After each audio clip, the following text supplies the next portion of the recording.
Live from ABC-7, this is News at 6:30.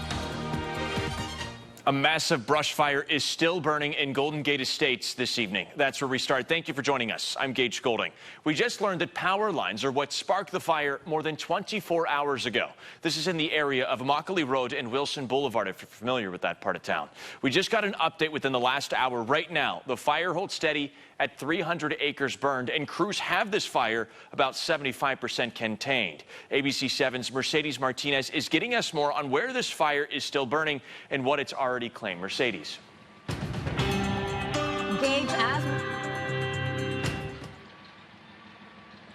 Gage, as we were driving down Immokalee Road to get here on Wilson Boulevard, where I'm standing, we saw smoke in the air. Let me show you what we were seeing. We were seeing this. Patches of smoke scattered throughout the Golden Gate Estates. Now, this is not the only outcome from this fire. Unfortunately, 2 homes have been completely destroyed. 3 homes have been damaged, and people in this area alone have lost a lot of expensive items, such as boats, jet skis. There was a trailer that was completely lost, vehicles. The homeowner whose property we were on did not wish to go on camera, but this van here that's now in ashes was used to take her handicapped mom to places. I spoke with one of the neighbors just now, and he says he's used to seeing his neighbor's cars here on the lot every morning before going to work.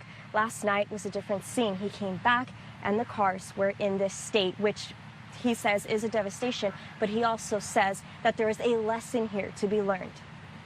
Human life is much more precious than any material item, but it is painful to lose something.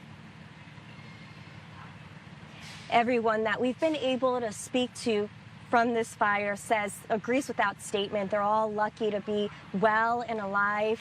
I mean, material things are replaceable, but a human life is not. You can stick with ABC-7 to keep track of the fire. And I am in the Golden Gate Estates. Mercedes Martinez, ABC-7. Mercedes, thank you. The damage from those fires was widespread. For 2 families, it was the worst. They lost their homes and everything inside. We're getting you more tonight on one family who's smiling despite losing 13 years of memories. It's devastating. It's sad. It's 13 years, pretty much, all just memories.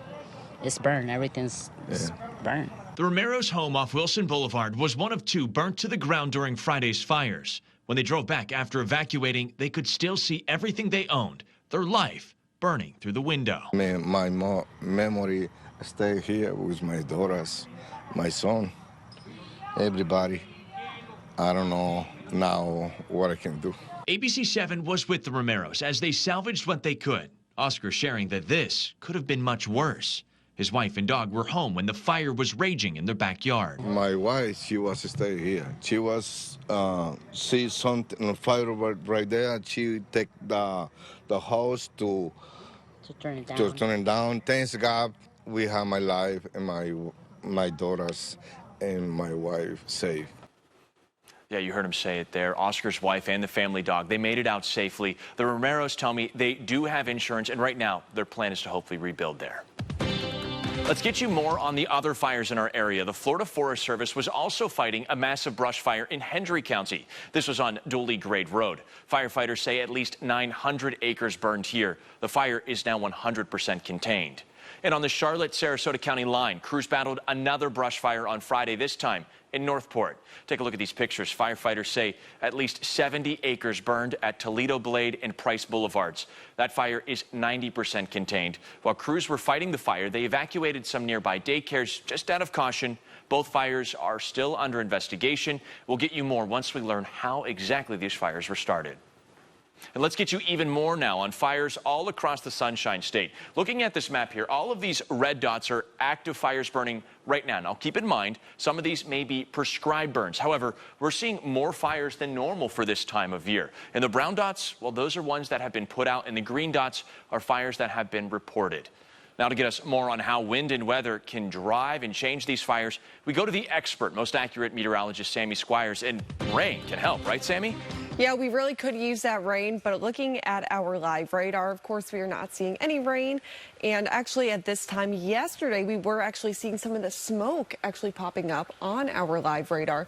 It looks like rain, but we are no longer seeing that, which is a good indicator that maybe these fires are starting to improve, seeing more of that containment. But like Gage mentioned, when it's super windy outside like it was on Friday, it could help trigger some of these wildfires. And it was a little bit breezy this afternoon as well, only getting up to about 30 miles per hour in opposed to about 50 that we did receive yesterday. Still pretty gusty, though, through about 1, 2 p.m. After that, though, the wind is now starting to die back down. So we are now just seeing wind gusts or sustained winds right around 5, maybe up to about 10 miles per hour. But this is good. This is an improvement that we do want to see.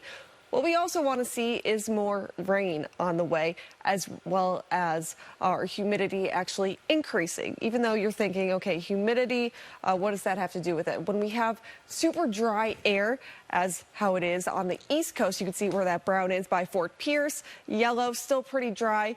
It's better by your coastline, where we are seeing relative humidity right around 60–70%. This is actually better for our fires because it means we are going to be seeing less of that fire impact here. So good news is going into tomorrow, we do have some rain in the forecast. We'll talk about that in just a few. All right, Sammy, thank you. Let's cross our fingers for some rain. If you live in Collier County, I need you to take a listen. Burning outside right now is against the law. County leaders enacted a burn ban yesterday. This means no open burns, including yard waste and trash. You can still use outdoor grills and stoves, but please be careful. The burn ban will be in effect until further notice.